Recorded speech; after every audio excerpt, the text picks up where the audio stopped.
Hello everyone and welcome back to the channel and welcome back to the weekend review of round 8 of Super Rugby. Now first things first, I apologise for being a couple of days late on this. I've been struck down with the flu over the weekend, the first couple of days of this week.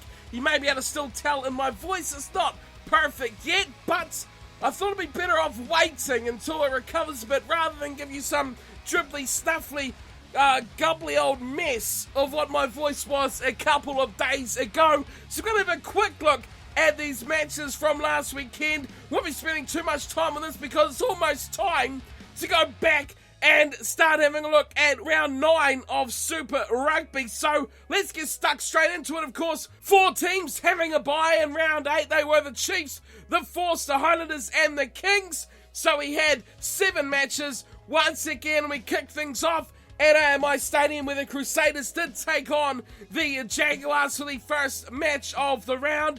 And instantly, the Jaguars, as we've seen from them all tournaments so far, they were chasing the game. The discipline once again lagged as they conceded another yellow card. And an amazing stat came out of this match as well. This is the Jaguars as well. They have the second most line breaks in the competition, but have the worst conversion rate of making those into tries, which shows you that they are really struggling to put the finishing touches on, like we've talked about over the last 2 or 3 weeks. For the Crusaders, it was Ryan Crotty's 100th match, and I thought he was the key player in a Crusaders backline that, with Crotty in there, gives much more straightness through the middle and allows the width to actually take effect rather than just shifting side to side. He gives it that straightening value that they need in the middle of their backline. The Jaguars, I thought, for most of that match, were their own worst enemy, and in the end, they didn't come anywhere near the Crusaders, who ran out 32-15 winners over the Jaguars. Now, my prediction was 19-12 to the Crusaders, so I still picked myself up 1 point for that result.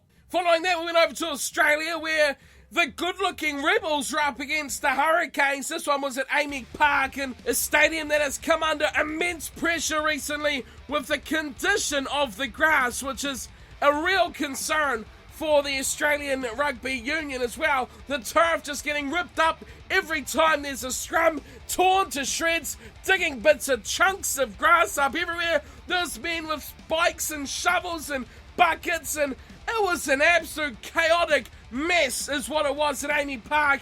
It's a joke really that these kind of problems are happening on the field, which is something that we don't often see, but this year in Super Rugby we've seen quite a few times. On to the actual match though, and I think the Hurricanes have a real issue, and it is the accuracy of the kicking from Beauden Barrett. I think this is becoming a real problem because he's just not anywhere near the top leagues that he should be with his goal kicking. His accuracy is way down the mark, and it's causing problems and missing out a huge chunk of points that the Hurricanes should be picking up. Of course, there's always a contrast to that as well, and Barrett's in-hand play is absolutely phenomenal at the moment. Single-handedly, he tore the Rebels to shreds, and it made me ask questions about whether the Rebels have really been as good as we've seen in recent weeks, or the Hurricanes have just put them to the sword in this week's matchup. It was 2 questions really. Are the Rebels as good as their standings and results have shown? And are the Hurricanes the real deal in 2016? Both questions really can't be answered just yet. Hurricanes are far too inconsistent. The Rebels battle their way to results, but against better sides like we're seeing against the Hurricanes, they get completely and utterly outplayed by those sides. The final score in that match was 38-13, Hurricanes taking a big win there over the Rebels. My prediction, not too bad either, was 32-16 to the Hurricanes, so within 10 points, I grabbed myself 2 points for that result. Third match of the weekend was the Cheetahs up against the Sunwolves. Free State Stadium in Bloemfontein is where we were off to, and the only positive we can really say about this match was that the Sunwolves actually scored 17 points. Now remember last time these two sides met a few weeks ago, the Cheetahs come from behind in an unlikely victory by 1 point over the Sunwolves. Some may have predicted similar kind of matchup, but what actually transpired was far from that. 14 tries to just 2. It was a demolition, destruction, whatever you want to call it. There's so many words you can use. Once again, it was Sergio Peterson who was on song for the Cheetahs. A hat-trick of tries for him. And now the knives are really out from the media, really pulling in the questions about why the Sunwolves are in the competition. Yep, it's all going to happen now. All of the big calls are going to come. Why are the Sunwolves here? Are they good enough to be here? We should get rid of them. We should get rid of all these 3 sides. Super Rugby's weaker. Now, I think personally all that is bullshit, and the Sunwolves should be there. I think in 2, 3, 4 years, they will be a very, very good Super Rugby side. As with the Jaguars, we know already good enough, but just need that experience and that time to learn the game of Super Rugby. Now, if you're a Sunwolves fan, my time to block your ears here, because the final score was 92-17. The Cheetahs with a massive win over the Sunwolves, and that is just an absolute thrashing, and not much more you can really say about it really after that. My call was 42-25, so, well, I was only less than half of what the Cheetahs actually got, but close enough to the Sunwolves as well. I still grab 1 point for picking the winner, but that is an absolute thumping by the Cheetahs. And you've got to think about this. The Crusaders thing was thrashed the Waratahs a few years ago by a similar margin. Not many people called for the Waratahs to get cut out of the competition, and now look at them. They're former champions, and they've really come a long way. The Sunwolves have the ability, and Japan Rugby as a whole has that same capability to do what the Waratahs have done. But enough of that match. It wasn't much of a spectacle unless you're a Cheetahs fan. A real thrashing tri-fest for the South African franchise. Now we made our way over to Eden Park in Auckland for our first match of Saturday night, and it was the Blues up against the Sharks. Now this match was quite interesting because the Blues hadn't actually beaten the Sharks for a very, very long time, but it turned out much as I predicted it would before the weekend took place. The Blues showed glimpses of the greatness that they possess in their backline, those X-Factor players that can change a match in a heartbeat. The Sharks were rare on attack, as we thought as well. I think Willie LaRue is absolutely wasted. He is a lone attacker, and one man just can't do it all by himself. You know, South Africans want him to kick less. They put him in a team, or he joins a team that really has no attacking flair about it whatsoever. They struggled to really get any go-forward ball, and they just didn't look like they had any idea as to where the tries were going to come from. And the Blues, to their credit, they have the ability, on the other hand, to score unbelievably amazing tries, and they have the ability to score the grind tries. And I thought the Blues were good enough, for the most part, to make their way past the Sharks, and they did so very nicely as well. 23-18. A great home win for the Blues as well, that one. My pick was the Blues 25-12, so it wasn't too far off, and still pick up 2 points for that result. Alright, we make our way over to Australia for our 5th match of the weekend, and this one is going to be a cracker as well. Waratahs up against the Brumbies. This one had a lot lying on it as well. The Waratahs have been dreadful in the competition so far. The Brumbies, early leaders and early frontrunners on form as well, have fallen away since. It was a real battle as to which is going to be the top Aussie side, where the Waratahs going to fight back, and we got a real fiery clash as well to launch into this match. I just think the Waratahs just can't seem to lift themselves to the level that they were as former champions. When they took the trophy, they were really on top of their game. We haven't seen that from them this season whatsoever. It was a fairly error-ridden match as well, but there was long periods where both of these sides could have taken the game away from the other. Neither really took that opportunity. The Brumbies did, but they let the Waratahs slip straight back into it. But the Brumbies, to their credit, always looked in control of the match, and come to the very bitter end, they had that defensive ability to shut out the Waratahs and kick their way to victory. The boot of Christian Lealiifano is back to its best, and of course, the outside running of Joe Tamani is as destructive as ever, and he single-handedly tore this game apart, giving himself 3 tries as well. Tamani was a massive part of this Brumbies win as they streaked away to a 26-20 victory over the Waratahs, one they really needed as well, and sinks the Waratahs further into the mire that they have created themselves as well.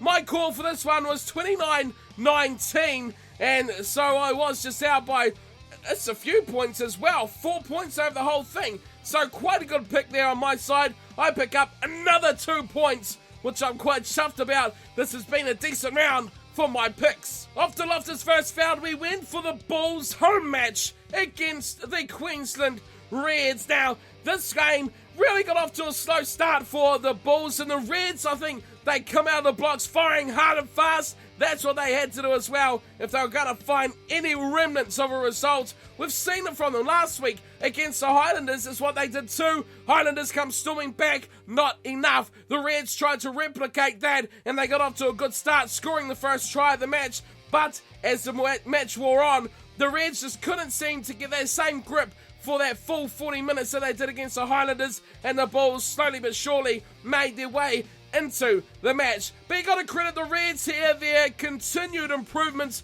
is very, very good for the competition and for the franchise as well. I think their hard-running backs that they have, the likes of Nabuli, Karevi, Fowey, Sortier, and recently as well, Carmichael Hunt has been quite impressive. As much as some may dislike him, he is starting to show the ability that many thought he had in 15s rugby for the Reds. So the Bulls, they did find their way back into the game, and they showed really over the full 80 minutes that they are much more of a complete side than we've seen from the Red. Jesse Creel really coming to the match into the second half, and his impact almost single-handedly took the Bulls to another level. The bench as well, the impact coming off the Pine was huge in the resurgent and hammering the home the result for the Bulls as they piled on some late points to make it very comfortable in the end for them. 41-22 over the Reds. Now my prediction was 35-9. I discredited the Reds quite a bit on that as they managed to get up to 22, but I still pick up the 1 point for picking the head-to-head result correctly. It was Emirates Airline Park in Johannesburg where we seen possibly the match of the weekend. I predicted that before, and I think it stood true throughout the weekend of matches as well. The Lions up against the Stormers. Now this one for me was the South African benchmark. Two of the best sides in the South African division were going head to head at the home of the Lions, and the Lions showed that they are worth a look and they are worth a threat for this competition. Discount them at your peril, and like we've seen in recent years, if these South African sides get home playoff matches, they're going to be very, very hard to stop in the end of season playoffs. Now, the Lions back row, I think, was super critical for how this team performed, managing to keep the ball in possession for phase after phase after phase, really helping keep that possession firmly with the Lions, which enabled them to base their attack very hard and very fast on to the Stormers' defence, which were they really forced into defending for most of the game. The Stormers, they relied on the boot of Du Plessis to keep them in the match, and he kicked a number of penalties throughout the game to keep them in touch. But it was one man who proved to be the real difference in this matchup, and that was Alton Yantes, who I think has been one of the players consistently of the tournament this season already. I don't even think anyone's coming close to him. He is still performing like he did in round one. If anything, he's got better and better and is leading this Lions team around like a real general in the number 10 jumper, and his kicking is superb as well. But the way he's developing his running game this season even more, he is single-handedly directing the ship so well for the Lions, and he was the mainstay in this massive Lions win over the Stormers. I think Yantes needs to be in a Springboks jumper this year. No one can really compete with how he's played. No one can really argue because he is the form number 10 in South Africa. This was a massive win for the Lions, pulling it out 29-22 22 over the Stormers. My prediction had a few more points being scored, 35-33. I picked the Stormers to come away with the win. So for that, I pick up 0 points from the final match